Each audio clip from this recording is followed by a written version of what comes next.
कारु मिलिला 3.60 लाख टंका, 6 संदिग्ध अटक, 2 चोरा बाइक जबत, बुलिले पुलिस कमिशनर। डीसीपी निर्वाचन पर बकिंग चेकिंग जोरदार, अबाध और हिंसामुक्त निर्वाचन पर कमिशनरेट पुलिस जोर लगाई।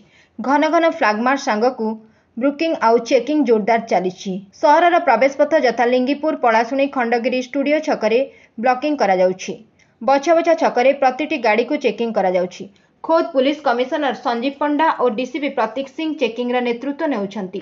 शनिवार राति रे माराथन चेकिंग रे पुलिस को सफलता मिली। एक कार 3,60,000 टंका जबत करा जाइछि। 82 जन मद्यप चालक गिरफ होइछंती।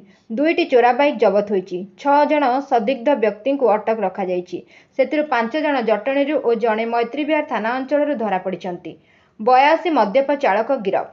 ट्राफिक थाना 1 पक्षरु कल्पना और लक्ष्मीसागर छकरे चेकिंग चलथिला।